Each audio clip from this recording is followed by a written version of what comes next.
Hello there friends, the day we've all been waiting for has arrived. As of today, CS officially makes the swift and irreversible transition to the new game. Tournaments on CS2 have been in full swing, but there hasn't been a full-fledged Tier 1 LAN event until now. Here it comes, IEM Sydney, the city where people walk upside down, where you can meet giant spiders and kangaroos on the streets, and now it's also a gateway to CS2. As always, we will discuss the latest news and briefly review the first matches. Without further ado, let's get straight to it. Shall us begin with the confirmation of the insights we've discussed in the previous video. Zonic has officially left Vitality and in his place Extas has become the new coach. All quite expected. Moreover, Apex has extended his contract with Vitality until 2026. This means that the team trusts its captain and is ready to play with him until he turns 33. Well deserved. What's even more interesting is that another young man has extended his contract, Device. There were many rumors that he would move to another team, that Falcons were buying him for $2 million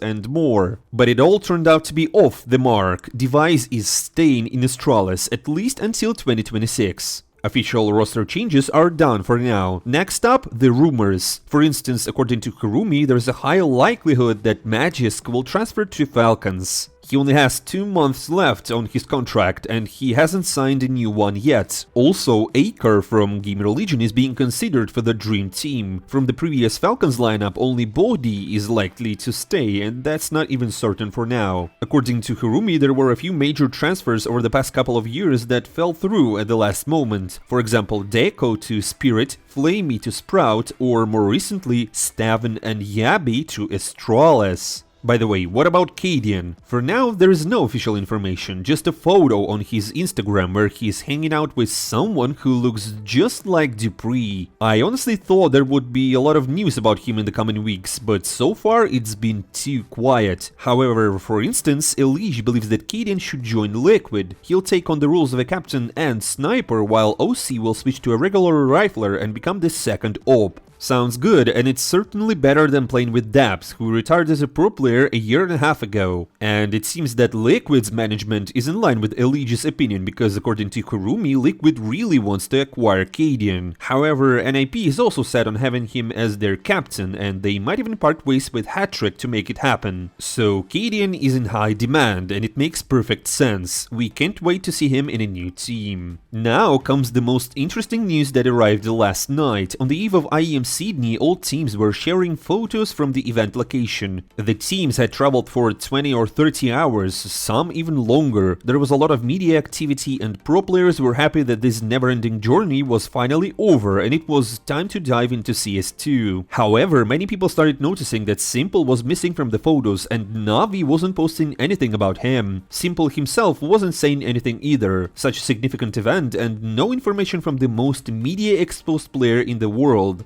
Suddenly, news started to circulate that something was happening with Navi and a surprise was expected at IEM Sydney. Naturally, most people first thought it was about Ime. You know, there were rumors that he might get kicked and maybe the time had come for that. But no, Ime was still there. Instead, it was Simple who didn't travel to the championship and he would be replaced by Blade. This shocked everyone. Simple was missing from the first official CS2 tournament, and the strange part was that no one was providing the reason, neither Navi nor insiders. However, that didn't last long. Just minutes after the announcement, some creepy information started appearing that Simple was just over-intoxicated with alcohol or something worse and decided to skip the major fall tournament. There were even theories that Falcons had bought him out. So Simple was just flying through Dubai and there, right in the airport, the sheikhs caught him, stuffed a bundle of money in his pockets, and that was it. But, you know, it's just one of the million theories. By the way, right before the official announcement, Simple's teammates tried to reassure everyone the opposite. JL wrote that Simple was here, sitting right next to him, playing, and even posted a photo. And there was no Photoshop.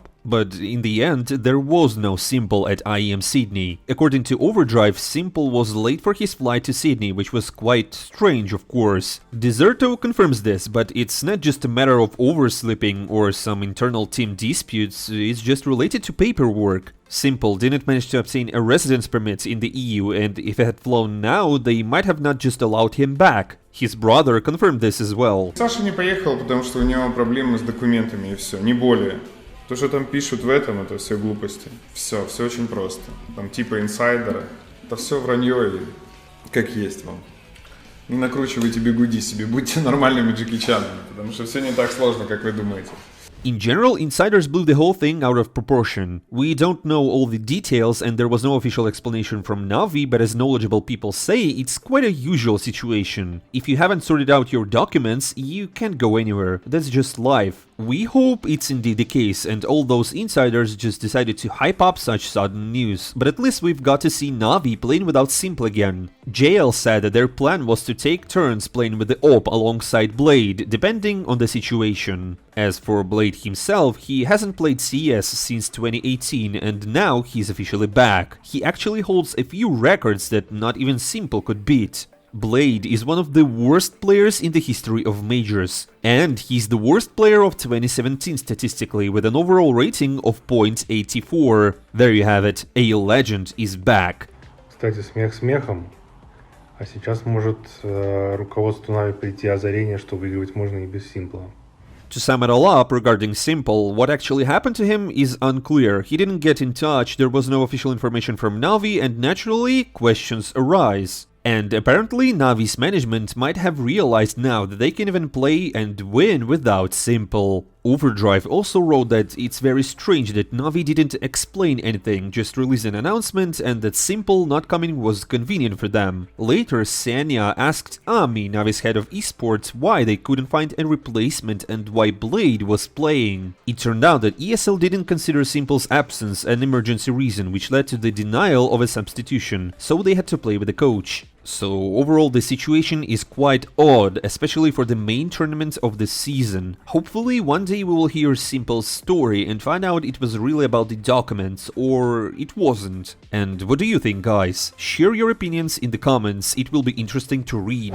And finally, here's the latest piece of news. I've gathered opinions from pro players about CS2, particularly how they feel about playing on a LAN. You know, there's no delay, zero ping, and Subtics should shine at their best. Here's what some of the pro players are saying. For example, let's start with Nico. I was hoping that playing on LAN would fix some issues, but at home my ping hovers around 30-40 milliseconds, and here there's no delay at all, but I didn't notice a difference. It feels like it needs a lot of work and many things need to be fixed. I just hope Valve will be pretty reactive. I don't think there is a need for us to waste too much time. They already had a very good game, so I think it should be way easier now to catch up with all the good things they had, and I hope they do it as soon as possible. But it's just weird, especially MR12. The games just feel off, they don't feel good playing, and there are a lot of things that need to be fixed. I don't want to be too negative about it, but I just hope that Valve will be reactive and supportive towards it. Oh, and yesterday I spent 15 minutes looking for matches in Premier mode. In 2 out of 3 there were cheaters. Great. By the way, Snappy is also dissatisfied with the new MR12 system. I think it's a horrible tactical change and it dumps down Counter-Strike. There were way more opportunities to make changes if we wanted to decrease the match times. I've said it multiple times, you just could go for 140-145 round time, which would decrease 10 to 15 seconds of each round. And I think that makes for faster and more fun and more explosive Counter-Strike. You could decrease the amount of timeouts to 2 or 3, which would also take 1 or 2 minutes of a map. You could then also cut the 5 seconds from the freeze time, that's 2.5 minutes over the course of 30 rounds. All of these small things add up, also decreasing the bomb timer to 35. In total, you could probably decrease the maps by 8 or 9 minutes, and I don't understand why we didn't do that before we changed it to MR12. I believe that one of the most crucial aspects is that tactical gameplay in Counter-Strike involves adapting to your opponent, but now there are only 12 rounds in one half. The best calls and reading your opponent typically happens in rounds 11 to 15, which no longer exist. I think Counter-Strike needs changes like the ones I'm talking about rather than MR12. However, it's unlikely to happen now that these changes have been implemented, and I think CS has become less intelligent. As a fan of Counter-Strike, I'm also not gonna act like audio, movement, MR12 and economy, peaker's advantage, optimization of the game, etc. are not an issue. What made me fall in love with the 1.6 and CSGO was the smooth feeling of the game. Unlike other FPS missed titles where everything feels clunky. I hope CS will get on things fast, because at the end of the day I believe we all have the same goal of making CS great. Well, honestly, Snappy's words make sense. They reduced the number of rounds but didn't change the economy. As a result, we often watch half of the match where one side plays with pistols and the other side gets a substantial lead, and then they switch. There are indeed significantly fewer key and intense rounds now, and S1MPLE doesn't like how the new system encourages players to inflate their ratings. With fewer rounds and fewer deaths, you see players achieving ratings like 3.03 for a half and so on. I will quote S1MPLE on this. HLTV need new 3.0 rating. Now you can get huge or insignificant ratings, so weird to see it. I agree with the fact that ratings in CS2 have changed. It might be the best time to either introduce a new rating system or simply not compare it to CSGO. In the past, a 1.30 rating was considered excellent, but now a 1.50 rating is more common. Players like m0NESY and Bit can achieve a 3.0 rating for a half. Overall, in general, pro players are dissatisfied with how the first LAN is going in CS2. Many of them have been tweeting that shot registration is worse than in CSGO, movement is less precise than on 128 secret servers, and no one understands how to play. It often feels like shoot and run tactics all the way to go. If you get a headshot, great. If not, blame on the subtech. One of the few players who seems to be on Valve's side is Twists. At the moment, I feel like it's fun on LAN especially. Zero ping, things are connecting a bit better, bullets are hitting and they hit good. Everyone always says the negative stuff about the game, and like I said in my tweet, I don't think harping on the issues does anything. No one's riding the game, we just want to play. At the end of the day, it's our job to play and do it at the highest level, and that's what we're gonna do. That's what the pros should do. To be honest, I've seen a lot of pros tweeting and they just say that the game is shit. They don't give any details why they think it's bad or no productive feedback, and that's what hurts the game the most. The community and casuals look up to these players, and then whatever notable voice says some shit about the game that it is bad, they just gonna leech onto that voice and try to share the same opinion. I think pros need to be doing a way better job at leading by example. That wraps up the news for now, so let's move on to the IEM Sydney. Before you can see the results of the first matches in groups A and B. Surely everyone was most interested in how Navi performed in their first matches with Blade instead of s1MPLE. Surprisingly, they did quite well.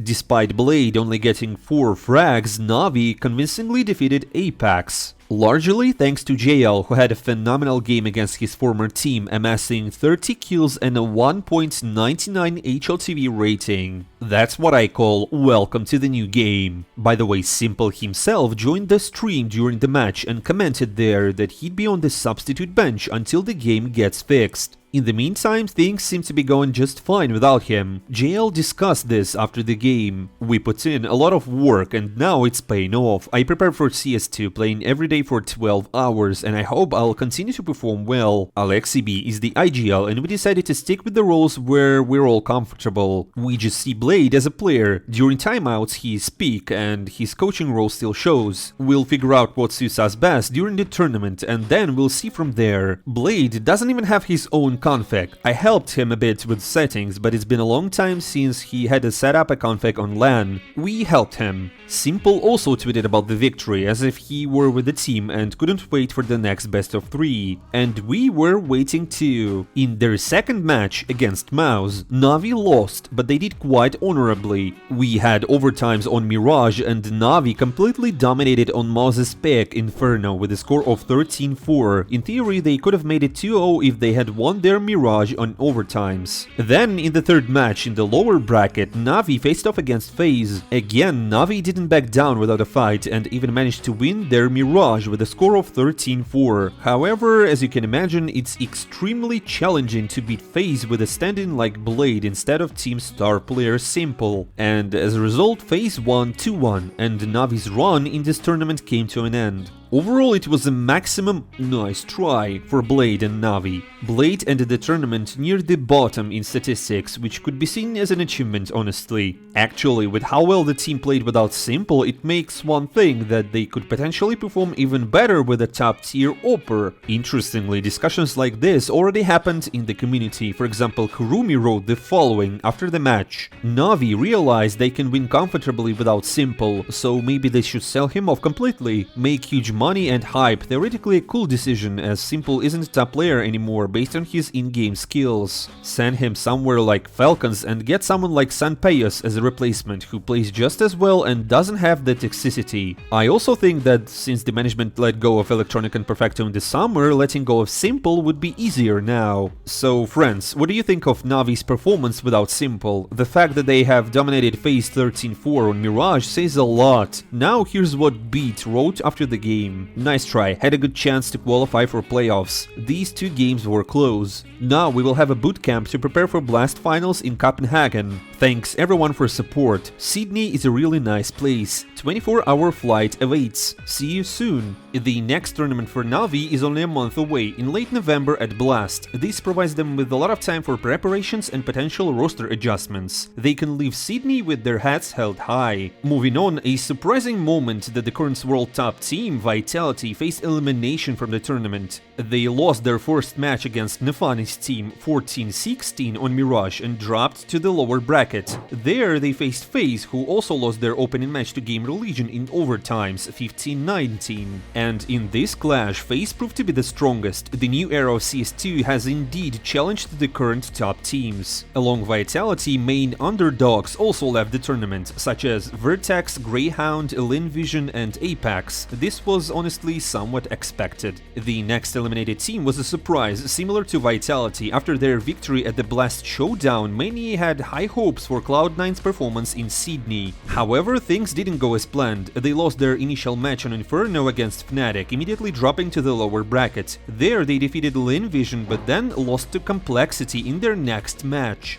Exile had a particularly rough tournament, finishing IEM Sydney with a rating of .78, one of his career's worst. But what went wrong? Hobbit, the team's new captain, shed some light on it. As I became the captain, I added some of my own perspective, but we're still using the existing system. I think many people understand that the game currently operates under the principle of you peak, you kill, you win. It's not about tactics or a system. The game operates this way now. You need to shoot and just feel the game, that's all. So Cloud9 appears to be struggling to adapt to this new approach. Fortunately, they have plenty of time to practice and adjust before the upcoming Blast. Next on the list of eliminated teams are Monte, Game Religion and Fnatic. All three teams performed admirably at the tournament and were just one step away from making it to the playoffs. Monte in particular continued to show strong CS despite the departure of Boros. They had a chance to make it to the playoffs but couldn't overcome Complexity in the lower bracket finals. They lost both maps in overtimes with a score of 16-13. I separately wanted to highlight the newcomer to the team, Bro, who had a good performance in the tournament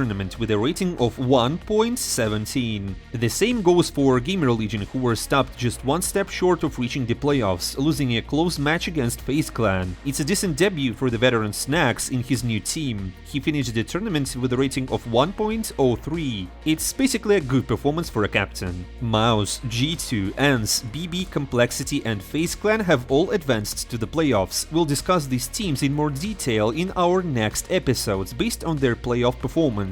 Except maybe the Nafany's new team. There's already a lot to say about them. This team has been a significant surprise, especially considering their journey through the open qualifiers. They managed to beat Vitality and secure a playoff spot, all while Cloud9 faced challenges in the lower bracket. Interestingly, the team consists of players who were either kicked or left their previous teams, which basically means free agents, including Nafany, Kayron and Siren. All their previous teams are currently facing difficulties, while BB is performing pretty well. Nafany shared his thoughts on this. We're very happy to have made it to the playoffs. It was our minimum goal for this tournament. It's a great result for a team that formed not too long ago. I respect almost all the players from my previous team. I would be glad if Cloud9 also makes it to the playoffs. It would be interesting to play against them. Not because it's a revenge or anything like that. It would be just fun. Notably, he said almost all his previous teammates, leaving us to wonder which which players he doesn't respect. Could it be Hobbit, who mentioned issues with Nafany, or Electronic, whose departure led to Nafany's exit? What's even more unexpected is that BB's impressive performance led Maui Snake, who had been harshly critical of Nafany's for the past 2 years, to issue an apology. This situation bears some resemblance to how Thorin criticizes Fallen. Maui Snake apologized to Nafany. Everything changed since Nafany left his previous team. The Cloud9 playstyle that I used to dislike was a symbiosis of Groove's system, Shiro's ideas, and Nafany's leadership. The recent results from Cloud9 and BB led me to conclusion that all these issues I had with Cloud9's playstyle were not Nafany's fault. I owe Nafany an apology. I am sorry for projecting all the disappointments I had about the team's playstyle onto Nafany. It was clearly not his doing. I hope BB goes far, and I'd like to see Nafany learn from the things he had to adapt that weren't his own creations. I hope he comes up with his formula for success in CS2. The problem wasn't Nafany. In general, immense respect for such a young and successful team. It will be interesting to observe them in the playoffs. That's all from me. Thanks for watching, my friends. Please sub to the channel and leave a like. It greatly motivates me to create interesting content just for you. I won't say goodbye for a long time. See you soon.